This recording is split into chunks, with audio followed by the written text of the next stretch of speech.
Salut les amis, j'espère que vous allez bien. Écoutez, moi aussi, étonnamment, pour quelqu'un qui revient d'un séjour au stade de Charleroi, franchement, ça va, le périple s'est plutôt bien passé. Hein. Non, mais, parce que, bon, ça faisait 10 jours que je me préparais pour ce voyage. Hein. Non, mais vous rigolez, vous, mais après la pluie de rats qui était tombée à Stessin, moi je m'attendais à arriver dans la brousse. Hein. En plus, c'est choc wallon pour la play-off de descente, je savais pas quelle ambiance j'allais trouver là-bas, donc voilà, dans le doute, j'ai été mettre à jour mes vaccins, j'ai fait la rage et l'hépatite en plus, on sait jamais.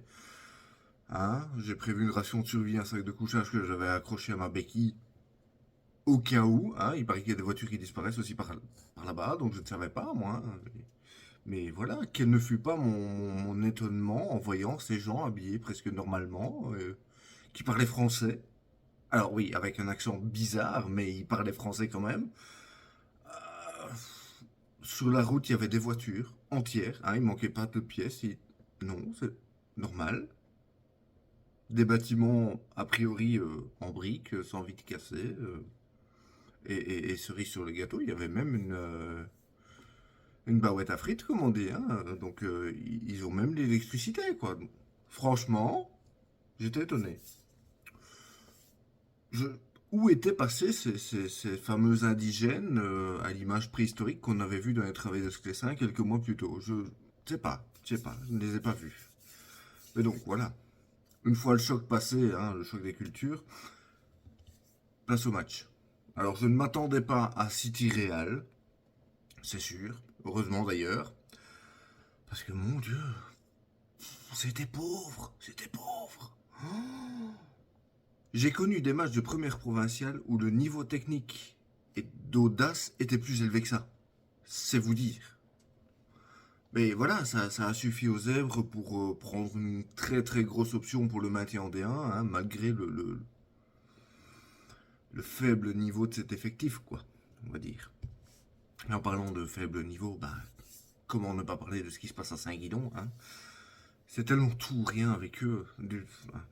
C'est plus souvent rien que tout, parce qu'ils gagnent au caractère, mais là, c'était vraiment rien. C'est bien simple, la première mi-temps, j'ai cru que je m'étais trompé de bouton et que j'avais mis la rediff du match du standard. Sérieusement. Un vieux défenseur qui est complètement dépassé, des ballons qui n'arrivent jamais aux attaquants, 99% des passes qui vont en retrait, c'est le même que le standard. Je me serais vraiment cru dans un espèce de rêve sans fin là. Hein.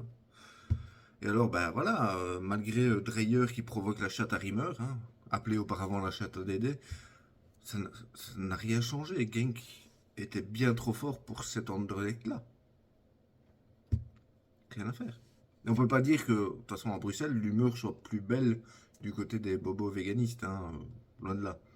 Parce que déjà, que les cadres avant ne faisaient plus gagner de points, en tout cas pendant ces playoffs-ci, là maintenant ils en coûtent carrément.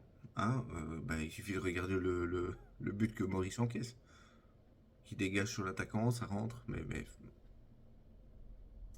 voilà, voilà. Enfin, seul point positif me concernant, c'est que ça fait des années que je dis à ma femme que le véganisme n'est pas très bon pour la santé. Là, j'en ai la preuve. Hein. Regardez, sur 3 ans à long terme, ça ne fait rien gagner. Rien.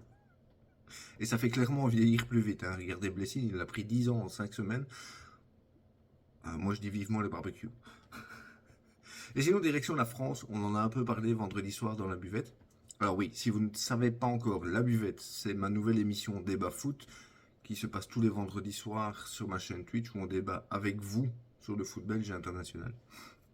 Et donc, nous avons pas mal parlé du PSG, de ses chances en Ligue des Champions, etc. Et forcément du départ d'Mbappé. La plus grosse rumeur pour le remplacer renvoie à Osimhen. Alors que, bah, clairement, il y a une solution en interne. Hein. Et pour une fois, je ne vais pas dire de conneries. Gonzalo Ramos. En 2024, il est le joueur qui a le meilleur ratio parmi les joueurs qui ont plus de 10 buts dans les 5 grands championnats. Tout en mettant la Ligue 1 dans les 5 grands championnats. Ça, c'est un autre débat. Un but toutes les 73 minutes. J'ai envie de dire que finalement, c'est lui qui a le plus à gagner du départ de Kiki. Parce que, bon, Colomwani, on le sait, il est clairement éclaté au sol depuis la Coupe du Monde et son raté avec Martinez. Hein, il met plus un pied devant l'autre. Donc franchement, moi je dirais, peut-être faire jouer Gonzalo Ramos et chercher à investir sur un, je sais pas, un vrai gardien par exemple, plutôt que l'otarie italienne qui garde les buts pour le moment, là.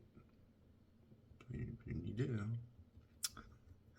Mais voilà, c'est tout pour ce lundi.